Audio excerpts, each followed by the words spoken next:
ఆ మధ్యన టోల్ గేట్లు సాధారణంగా మనకి ఏది జాతీయ రహదారులు టోల్ గేట్లు, ఆర్ఎన్బి టోల్ గేట్లు, ఇప్పుడు ఔటర్ రింగ్ రోడ్ టోల్ గేట్లు, చివరికి ఎయిర్‌పోర్ట్‌లో కూడా టోల్ గేట్లు పెట్టేసి ఫాస్ట్ ట్యాగ్‌లు ఇవి విన్నుతున్నారు. అట్లాగే ఇప్పుడు అదంతా ఏంటి వాళ్ళు ముందు కట్టారు కాబట్టి రోడ్డేశారు కాబట్టి డబ్బులు వసూలు చేశారంటే ఒక అర్థం ఉంది. సముద్రానికి ఎవడు రోడ్డేశాడు? సముద్రంలో షిప్పులకి పోవడానికి దారి ఎవడు ఏర్పాటు చేశాడు? భగవంతుడు. భగవంతుడు ఇచ్చినటువంటి ఆ సముద్రపు మార్గాలని టోల్ గేట్లు పెట్టి డబ్బులు వసూలు చేసుకోవడం అనేటటువంటి ఒక దిక్కుమాలిన సంప్రదాయానికి ఇరాన్ తీస్తే దాన్ని కంట్రోల్ చేయాల్సినటువంటి అమెరికా ఇప్పుడు తను దోచుకోవడానికి మార్గాలు ఎంచుకుంటోంది.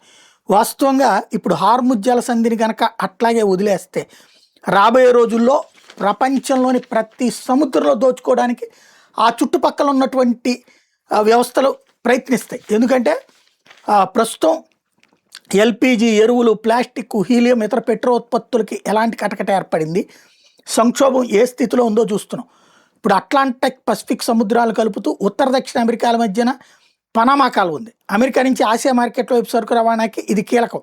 13,000కు పైగా రవాణా నౌకలు ఇక్కడ పయనిస్తూ ఉంటాయి.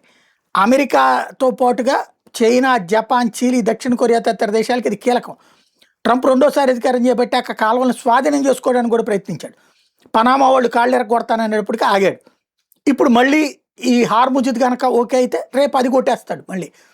అలాగే మధ్యధరా సముద్రం నుంచి ఎర్ర సముద్రాన్ని కలుపుతూ ఈజిప్ట్ భూభాగంలో మానవ నిర్మిత కాలువ సూయజ్ కాలువ 1869లో అందుబాటులోకి వచ్చింది. దాదాపు 200 మీటర్ల వెడల్పుతో 163 కిలోమీటర్ల పొడవు ఉంటుంది. దీన్ని దాటేందుకు 15 గంటలకు పైగా టైం పడుతుంది. ప్రపంచ వాణిజ్యంలో 12% ఇక్కడే ఉంటుంది. కంటైనర్ ట్రాఫిక్లో 30% ఈ మార్గమే దిక్కు. ఏటా 19,000కు పైగా నౌకలు ప్రయాణిస్తాయి. 2021లో ఎవర్ గివెన్ అనే అతి భారీ నౌక ఈ కాలంలో అడ్డం తిరిగినప్పుడు ఎదురైన సమస్య చూసాం. ఇప్పుడు అక్కడ ఉన్నోడు కూడా రేపు పొద్దున్న నాదేనొచ్చు. భౌగోళికంగా ఇండోనేషియా, మలేషియా, సింగపూర్ మధ్య ఉంది. భారత్కి అతి సమీపంలోని కీలక జల మార్గం కూడా ఇదే.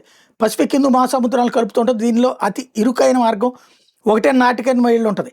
30% ప్రపంచ వాణిజ్యం జరుగుతున్నటువంటి చోట 40% కంటైనర్లు ఉన్నటువంటి చోటన సమస్య వస్తే ఏమవుతుంది? అక్కడ ఎవడన్నా చూసుకుంటే ఇప్పుడు హార్ముజ్ జలసంధి వచ్చేటప్పటికి 20% ఎల్ఎన్జీ, రోజుకు 2 కోట్ల బ్యారెల చమురు వెళ్ళే మార్గం.